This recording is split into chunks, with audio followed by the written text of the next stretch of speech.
La nuit tombe sur les bayous de Louisiane. Des branches noueuses se dessinent dans la pénombre. Les bruits des animaux nocturnes résonnent dans l'air humide. Une brume épaisse, presque irréelle, flotte à la surface de l'eau. Un parfum de mystère flotte dans l'air. C'est ici, au cœur de ce labyrinthe aquatique, que se niche la légende de Jean Lafitte, corsaire, pirate, héros ou hors-la-loi. L'histoire de Lafitte est un fascinant mélange d'aventure et d'intrigue. Il a navigué sur ces eaux troubles, amassant une fortune colossale et semant le chaos sur son passage. Son nom résonne encore aujourd'hui à travers les marécages et les bayous, comme un murmure venu du fond des âges. Aujourd'hui, nous vous proposons de plonger dans le monde de Jean Lafitte, d'explorer sa vie énigmatique et de percer le mystère de son trésor caché, dont la légende traverse les siècles. Préparez-vous à naviguer sur les flots tumultueux de l'histoire et de l'aventure. Embarquez avec nous et laissez-vous emporter par le récit fascinant de Jean Lafitte, le pirate gentleman des bayous. Les origines de Jean Lafitte restent floues, comme enveloppées d'un voile de mystère. Certains récits le disent né en France, d'autres à Saint-Domingue. Ce que l'on sait avec certitude, c'est qu'il débarque en Louisiane au début du 19e siècle. L'époque est propice aux âmes ambitieuses et Lafitte ne manque pas d'audace. Lui et son frère Pierre ne tardent pas à s'imposer comme des figures incontournables du commerce maritime. Mais leur entreprise est loin d'être irréprochable. Ils opèrent depuis Barataria, un repère de pirates et de contrebandiers où les lois sont souvent bafouées. Avec audace et intelligence, Lafitte bâtit un véritable empire. Il commande une flotte de navires imposante, employant des centaines d'hommes dévoués à sa cause. Son influence s'étend sur tout le golfe du Mexique, faisant de lui une légende de son vivant. La vie de Jean Lafitte est une tapisserie complexe où s'entremêlent loyauté et trahison. Pour certains, il est un héros, un défenseur des opprimés et des laissés pour compte. Pour d'autres, il n'est qu'un criminel sans scrupules, un pirate sans foi ni loi.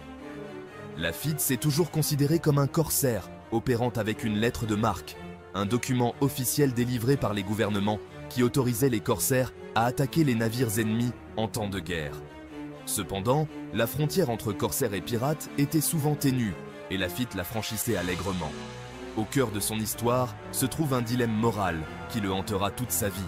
Alors que les États-Unis se préparent à la guerre de 1812 contre la Grande-Bretagne, Lafitte se retrouve courtisé par les deux camps.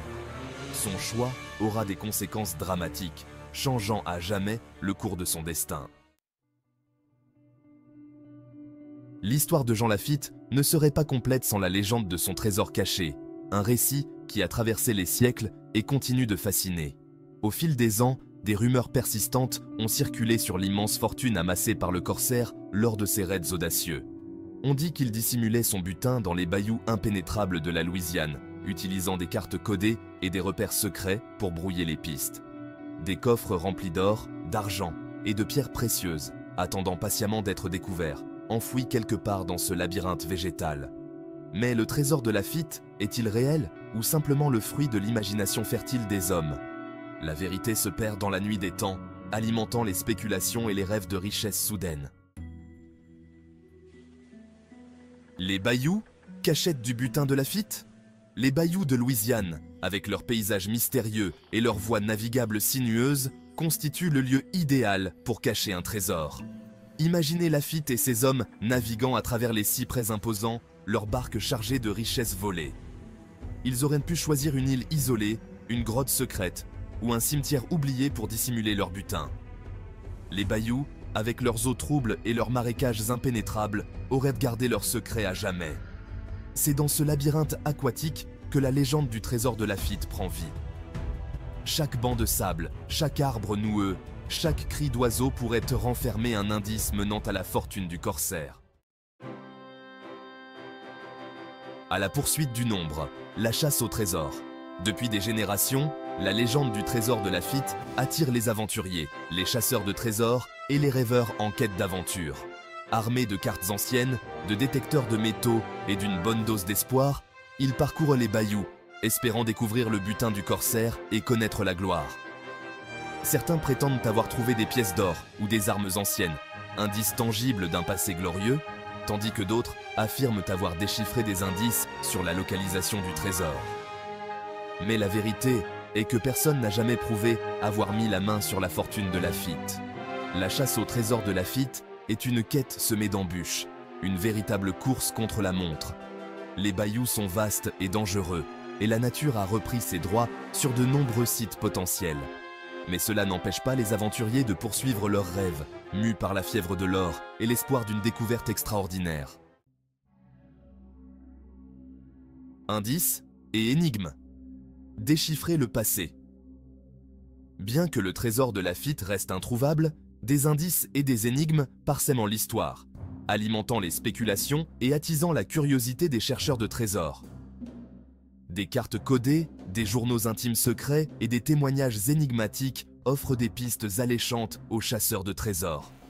Certains croient que Lafitte a gravé des messages sur des arbres centenaires, gardiens silencieux de son secret, tandis que d'autres pensent que des indices se cachent dans l'architecture de vieilles maisons de la Nouvelle-Orléans, vestiges d'une époque révolue.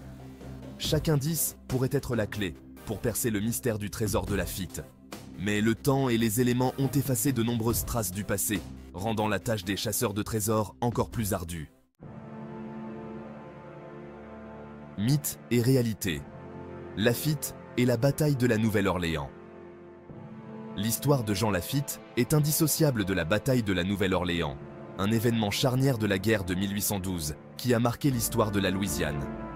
Alors que les forces britanniques menacent la ville, Lafitte se voit offrir une alliance inattendue.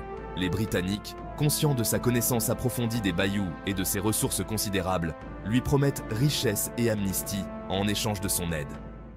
Lafitte, tiraillé entre ses intérêts personnels et son attachement à la Louisiane, terre d'accueil qu'il a vu prospérer, prend une décision courageuse. Il rejette l'offre britannique et offre ses services aux Américains, risquant sa vie pour défendre une cause qui lui tient à cœur. Son aide s'avère cruciale dans la victoire américaine. La bataille de la Nouvelle-Orléans scelle le destin de Lafitte, le transformant en héros local malgré son passé tumultueux. L'héritage durable d'un pirate. Après la guerre de 1812, Jean Lafitte retourne à sa vie d'aventurier, incapable de se ranger. Il établit une nouvelle base sur l'île de Galveston, au large du Texas, continuant ses activités de corsaire et de contrebandier, bravant les lois et les autorités. Mais son règne est de courte durée. En 1821, sa base est attaquée et détruite par les forces américaines, bien décidées à mettre fin à ses agissements. Lafitte disparaît mystérieusement, laissant derrière lui une aura de mystère et de fascination. Aujourd'hui, Jean Lafitte est une figure emblématique de la Louisiane, un symbole de liberté et d'audace. Son nom est associé à l'aventure, au mystère et à la rébellion. Des livres, des films et des légendes perpétuent son histoire, faisant de lui un personnage incontournable du folklore américain. La quête continue. Le mystère reste entier. Le trésor de Jean Lafitte n'a jamais été retrouvé, alimentant les fantasmes et les rumeurs. Certains pensent qu'il est toujours caché dans les bayous, attendant patiemment son découvreur comme une promesse d'aventure et de richesse. D'autres croient qu'il a été trouvé il y a longtemps, son secret jalousement gardé par une poignée d'initiés, transmission de génération en génération. Quelle que soit la vérité, la légende du trésor de Lafitte continue de fasciner et d'inspirer, nous transportant dans un monde d'aventure et de mystère. Elle nous rappelle une époque révolue, où les pirates régnaient sur les mers et où l'aventure était au coin de chaque île. La quête du trésor de Lafitte est bien plus qu'une simple chasse à la fortune. C'est un voyage dans le temps, une exploration des mystères du passé et une célébration de l'esprit d'aventure qui sommeille en chacun de nous. Conclusion.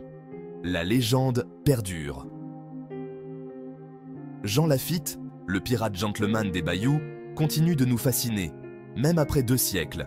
Sa vie d'aventure, ses alliances fragiles et son trésor légendaire nourrissent notre imagination, nous invitant à rêver d'un monde où la liberté et l'audace étaient les maîtres mots. Il incarne l'esprit rebelle et la soif de liberté qui ont marqué l'histoire de la Louisiane, faisant de lui un personnage inoubliable. Alors que le soleil se couche sur les bayous, emportant avec lui les secrets du passé, la légende de Jean Lafitte perdure, transmise de génération en génération. Peut-être qu'un jour, un aventurier chanceux tombera sur son trésor caché, révélant enfin la vérité qui se cache derrière le mythe. En attendant, laissons-nous porter par le récit captivant de Jean Lafitte, un homme qui a défié les conventions et marqué son époque. Son histoire nous rappelle que la réalité est souvent plus étrange que la fiction et que l'aventure est toujours à portée de main pour ceux qui osent la chercher.